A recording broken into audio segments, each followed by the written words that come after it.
पृथ्वी की सतह से 600 किलोमीटर ऊपर, तापमान पाल 288 और 148 डिग्री फ़ारेनहाइट के बीच उतार चढ़ाव करता है। ध्वनि को ले जाने के लिए हवा नहीं है, न हवा का दबाव और न ऑक्सीजन। अंतरिक्ष में जीवन असंभव है। टॉ Ryan Stone Sandra Bullock STS 157 पर स्पे करना है।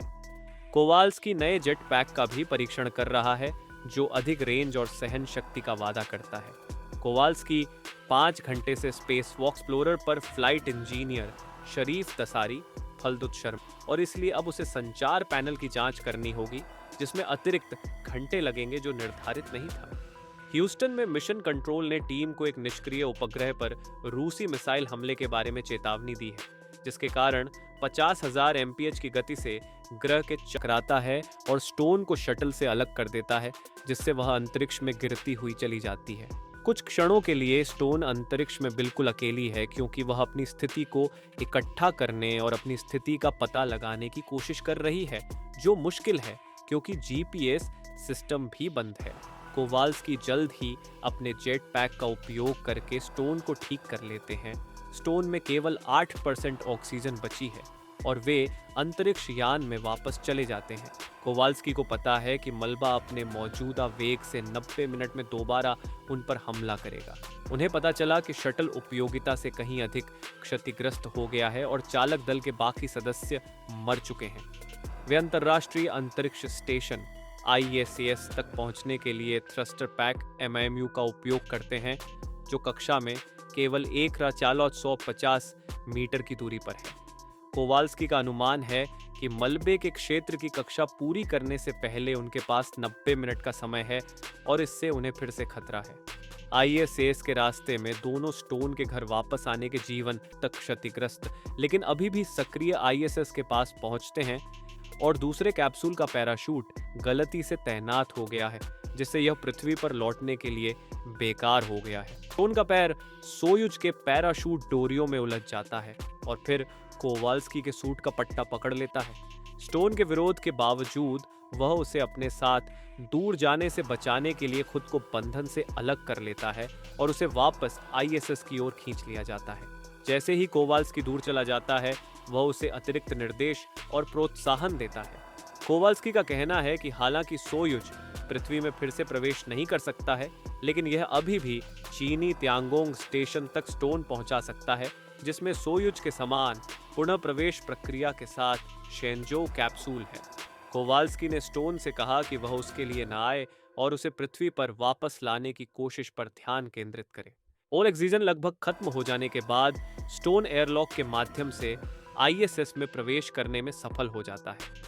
वह कोवाल्स्की या अर्थ के साथ फिर से संचार स्थापित नहीं कर सकती है और निष्कर्ष निकालती है कि वह अब STS 157 की एकमात्र उत्तरजीवी है। आग से बचने के लिए उसे जल्दी से सोयुज की ओर जाना होगा।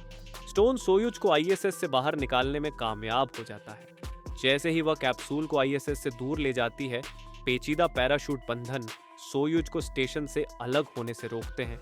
वह केबलों को छोड़ने के लिए अंतरिक्ष में चलती है और उसी तरह सफल होती है जैसे मलबे का क्षेत्र अपनी कक्षा पूरी करता है और स्टेशन को नष्ट कर देता है। स्टोन सोयुज को त्यांगोंग के साथ संरेखित करता है, लेकिन उसे पता चलता है कि यान के थ्रस्टर्स में कोई ईंधन नहीं है।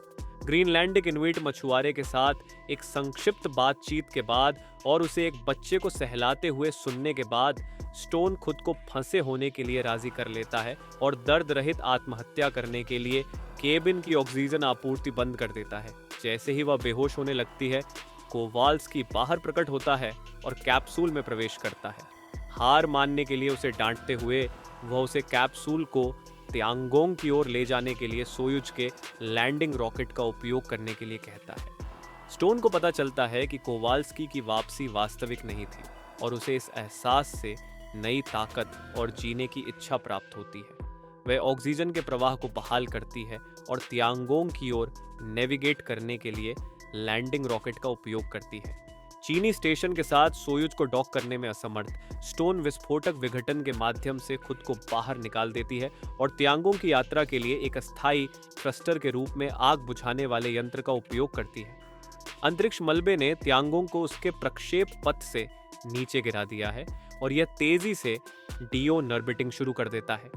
जैसे ही तियांगोंग वायुमंडल के ऊपरी किनारे पर टूटना शुरू करता है, वैसे ही पत्थर शेनजो कैप्सूल में प्रवेश कर जाता है और समय रहते कैप्सूल को खोल दिया जाता है। जैसे ही कैप्सूल पृथ्वी के वायुमंडल में पुनः प्रवेश करता है, स्टोन कैप्सूल को ट्रैक करने वाले रेडियो पर मिशन नियंत्रण सुनता है। अपने अवतरण के दौरान क्षति के बावजूद शेनजो कैप्सूल सफलतापूर्वक वायुमंडल में पुनः प्रवेश करता है और एक झील में उतरता है। ह्यूस्टन से रेडियो संचार तेज बहाव के कारण बाहर नहीं निकल पाता है। वह एक गहरी सांस लेती है और कैप्सूल के डूबने तक उसे रोके रखती है, जिससे उसे हैच के माध्यम से तैरने की अनुमति मिलती है। वह अपना सोकोल स्पेस सूट उतार देती है, जो उस पर भारी पड़ रहा है, और विजयी होकर खड़े होने और चलने से पहले समुद्र तट पर रेंगती है।